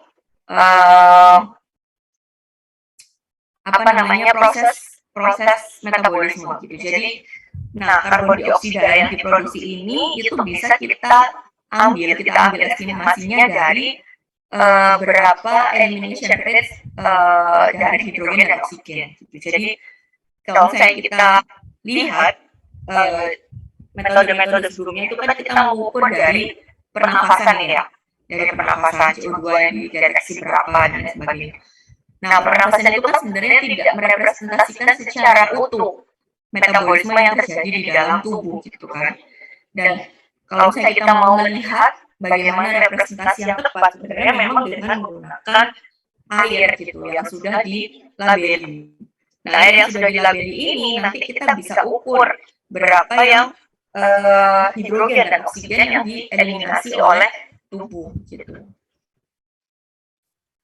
Jadi cara menghitungnya adalah dengan seseorang itu diberikan air yang sudah dilabeli dengan deuterium oxide dan oksigen, oksigen yang biasa kita sebut juga dengan doubly label. Jadi kedua label ini dia bisa kita amati meskipun sudah diproses oleh tubuh. Jadi kita bisa lihat doubly label ini di urin maupun keringat maupun di nafas gitu. Jadi benar-benar semua sisa-sisa metabolisme itu kita bisa ukur gitu ya. Nah, kedua isotop ini itu nanti akan kita hitung ya secara periodik selama 10 sampai 14 hari. Jadi ya ini bisa kita ambil dari urin, dari saliva atau dari plasma darah gitu ya. Jadi setiap hari kan akan diberikan minuman tersebut selama kurang lebih 10 sampai 14 hari, baru setelah itu kita bisa melakukan periodic sampling. Jadi pada saat pada saat resting bagaimana, pada saat dia beraktivitas bagaimana selama 10 sampai 14 hari. Baru setelah itu nanti akan kita hitung karbon dioksida yang diproduksi itu bagaimana. Jadi ini memang agak ribet sih kalau menurut saya karena banyak ya memakan waktu yang cukup lama, kemudian dia juga membutuhkan perhitungan yang sangat presisi. Jadi kalau misalnya kita salah waktu mengambil sampelnya atau waktu kita memberikan isotopnya, mungkin hasilnya tidak akan sesuai. Gitu. Oke, lanjut ke kebutuhan energi. Nah, kebutuhan energi ini berbeda dengan ya sebenarnya harusnya sama dengan energi expenditure gitu ya. Tetapi kan kita tidak mungkin melihat energi expenditure itu dengan metode-metode yang tadi saya sampaikan gitu ya, sehingga kita bisa mengestimasi kebutuhan seseorang itu dengan menggunakan rumus-rumus yang sudah divalidasi sebelumnya gitu. Jadi kebutuhan energi ini adalah jumlah yang kita butuhkan dari makanan untuk memenuhi kebutuhan-kebutuhan yang berkaitan dengan pertumbuhan dan perkembangan serta yang berkaitan dengan maintenance fungsi tubuh. Gitu. Dan ini sangat dipengaruhi oleh usia, jenis kelamin, ya hampir sama seperti energy expenditure. Yang membedakan adalah kebutuhan energi itu, yang membedakan dengan energy expenditure adalah salah satunya adalah cara menghitungnya. Gitu. Oke. Jadi ada beberapa metode yang bisa kita pakai untuk menghitung kebutuhan energi. Salah satunya adalah dengan menggunakan rumus-rumus yang sudah dikembangkan untuk mengestimasi REE atau BMR. Nah, salah satu yang paling terkenal adalah rumus Harris Benedict. Mungkin sudah pernah dapat atau pernah membaca tentang ini? Belum ya, ini masih semester 3 ya karena ya. Oke. Ada salah satu metode yang paling digemari di rumah sakit ya, yaitu adalah rumus dari Harris Benedict untuk menghitung BMR gitu ya. Nah, sayangnya ada beberapa kelemahan dari penggunaan rumus ini. Jadi rumus Harris Benedict ini sudah banyak diteliti. Ternyata dia punya kecenderungan untuk mengoverestimasi REE seseorang pada kondisi obesitas dan normal gitu. Pada status gizi yang normal dan obes, dia cenderung overestimation, yaitu sebesar 7% sampai 27%. Jadi bisa dibayangkan overestimasinya seperti apa gitu ya untuk menggambarkan REE. Tetapi dia banyak dipakai untuk menghitung kebutuhan orang-orang dengan penyakit tertentu. Kenapa? Karena dia mempertimbangkan beberapa faktor. Salah satunya adalah faktor pada saat dia pengambilan sampel untuk menghitung untuk mendapatkan rumus ini. Jadi rumus itu kan didapatkan dari hasil konsensus ya. Jadi dia melakukan penelitian di beberapa populasi orang, kemudian dihitung menggunakan direct calorimetry maupun indirect calorimetry untuk estimasi berapa BMR-nya gitu kan dari sekian populasi yang diteliti.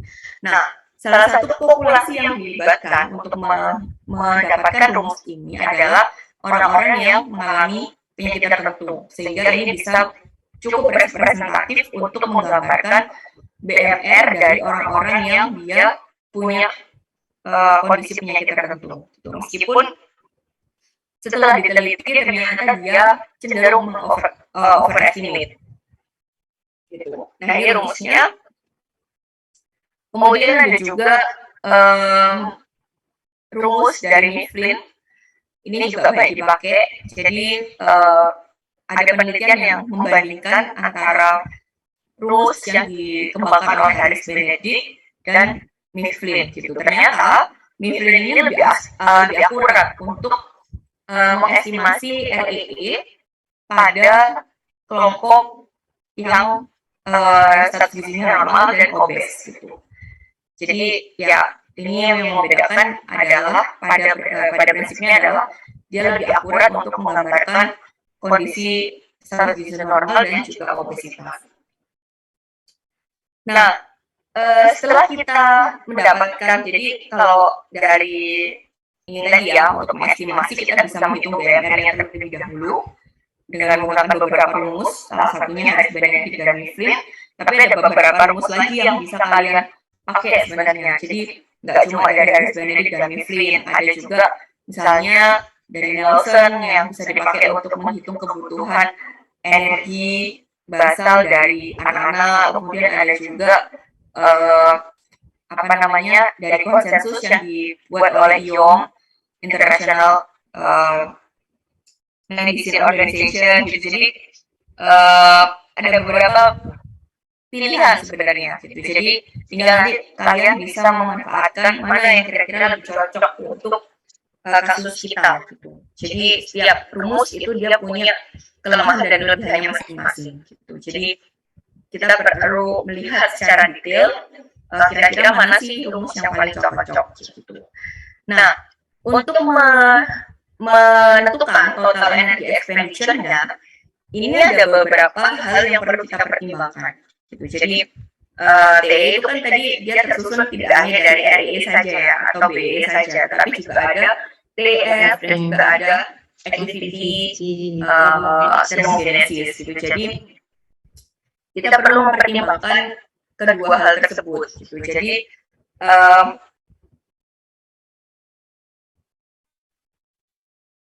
ini adalah rumusnya. Jadi untuk menentukan TEE kita bisa mengkalikan BMR atau MR yang sudah kita cari dengan rumus-rumus tadi dikalikan dengan faktor aktivitas fisik gitu. Baru setelah itu dikalikan dengan faktor stres. Nah, faktor aktivitas fisik ini bisa menggambarkan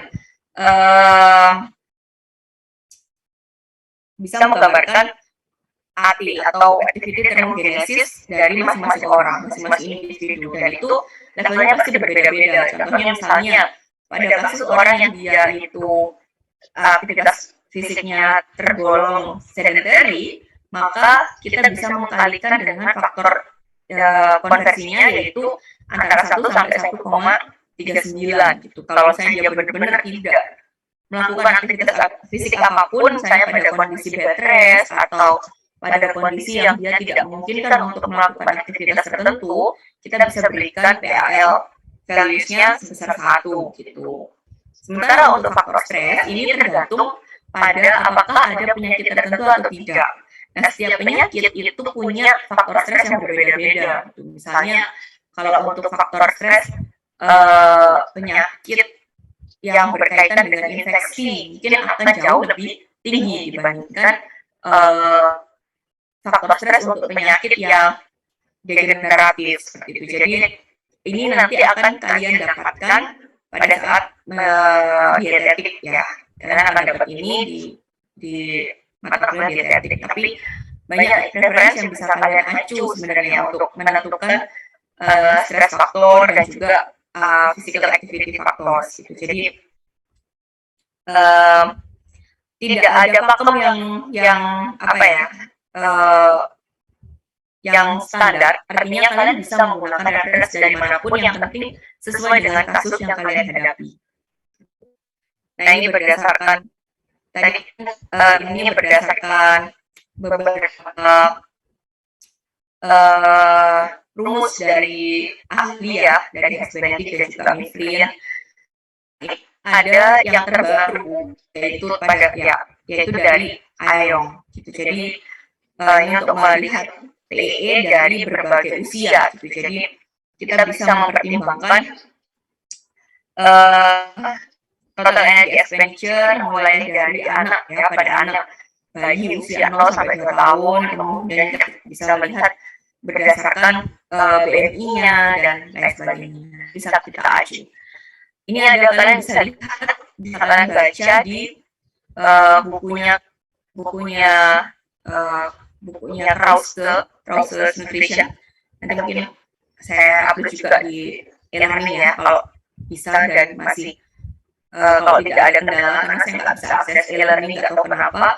Jadi nanti setelah ini saya coba akses, kalau saya bisa akan saya masukkan di situ juga. Kalau akan saya kirim langsung ke PJMK-nya, ke PJ mata kuliahnya. Nah, selain menggunakan rumus, kita juga bisa menggunakan konsensus. Kalau di Indonesia kita kenal dengan angka kecukupan gizi ya. Kita tahu ada angka kecukupan gizi. Di situ kita bisa menentukan total energy expenditure dari total energy requirements untuk masing-masing kelompok usia. Misalnya pada usia 19 sampai 20 tahun dengan berat badan sekian, laki-laki itu kebutuhannya berapa protein, energinya berapa, proteinnya berapa, dan seterusnya. Jadi ada beberapa hal yang bisa kita, beberapa metode yang bisa kita acu. Oke, sampai sini ada pertanyaan? Belum?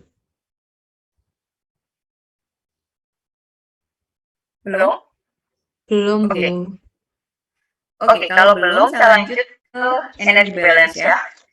Jadi kalau kita apakah energi yang kita konsumsi dengan energi yang kita gunakan itu sudah memenuhi prinsip keseimbangan energi atau belum, kita bisa melihat dari berat badan seseorang ya.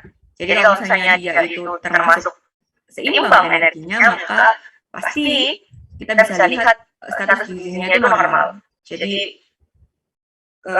body weight-nya itu stabil. Tapi kalau misalnya ternyata jumlah yang kita konsumsi dengan yang kita keluarkan itu tidak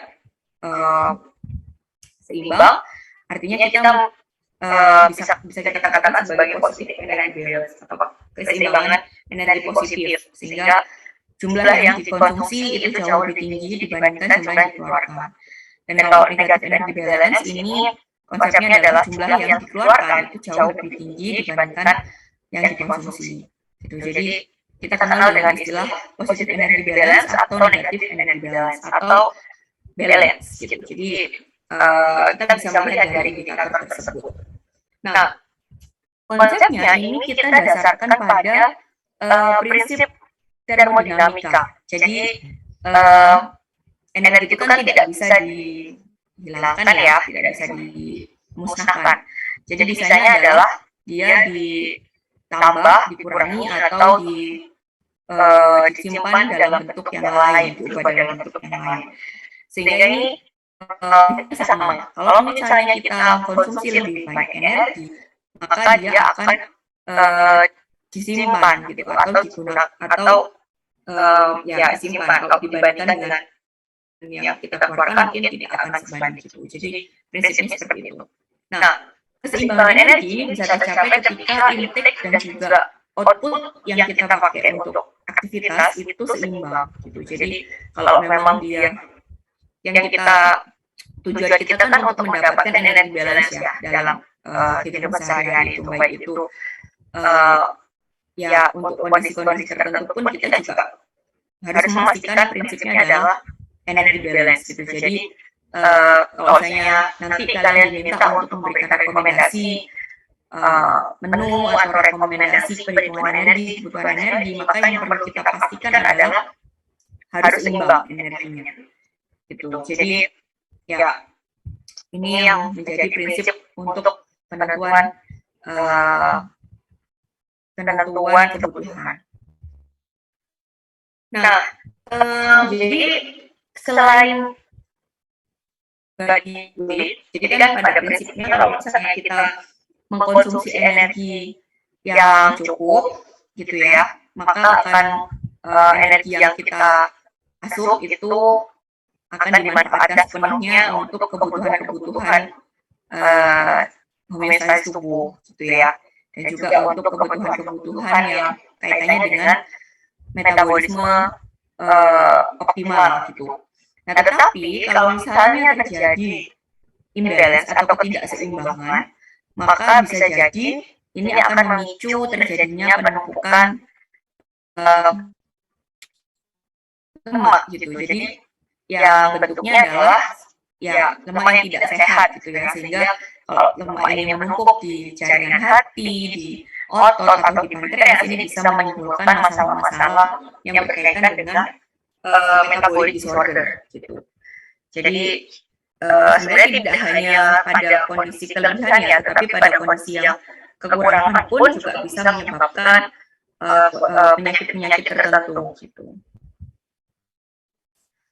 Nah, pada prinsipnya selain kita bisa melihat dari berat badan, indikator berat badan, apakah energi yang kita ini sudah balance atau tidak, apakah kita sudah mencapai keseimbangan energi atau belum, itu kita juga bisa melihat dari komposisi tubuh gitu. Jadi memang berat badan itu bisa menjadi salah satu indikator yang kasat mata ya, kita bisa lihat oh beratnya sekian gitu, tetapi kita perlu tambah indikator yang lain, salah satunya adalah body composition atau komposisi tubuh, karena berat badan itu tidak merepresentasikan komposisi tubuh seseorang gitu.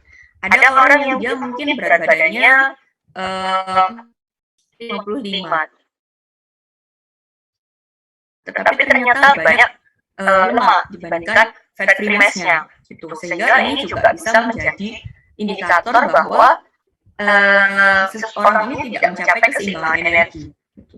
Keseimbangan energi itu bisa kita katakan tercapai apabila proporsi body composition, komposisi tubuh antara massa lemak dan juga massa non lemak itu seimbang proporsinya atau normal.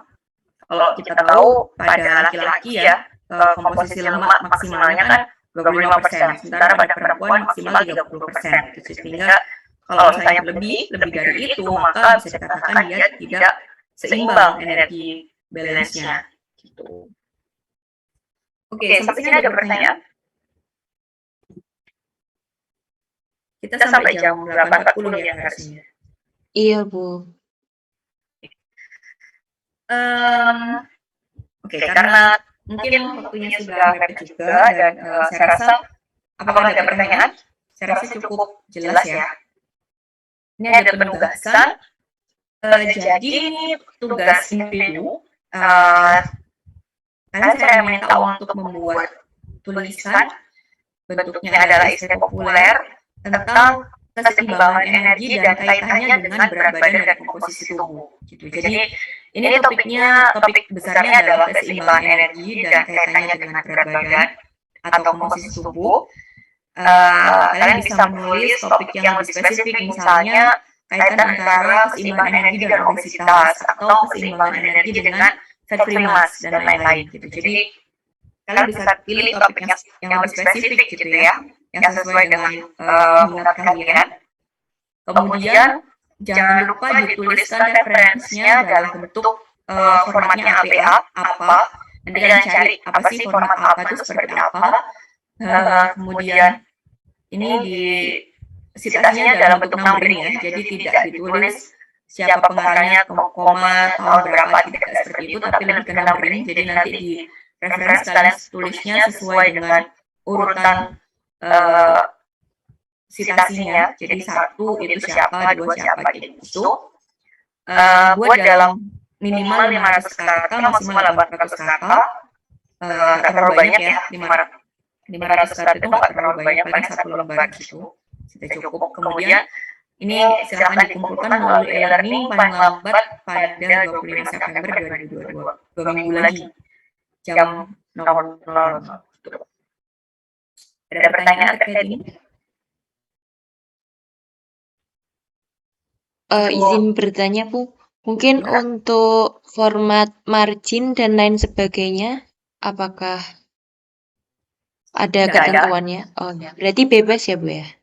Bebas, tapi kalau bisa dalam bentuk PDF ya, yang sudah di PDF. Baik, Bu, terima kasih. Izin bertanya Bu, untuk ini tuh buat tulisannya itu tulis tangan atau melalui Word? Word aja, ngapain? Susah kalian nanti kalau tulis tangan. Ini jadi, tapi jangan copy paste ya. Jadi ini disclaimer di awal. Kalau misalnya kalian copy paste akan ketahuan ya, dan itu dianggap sebagai plagiasi.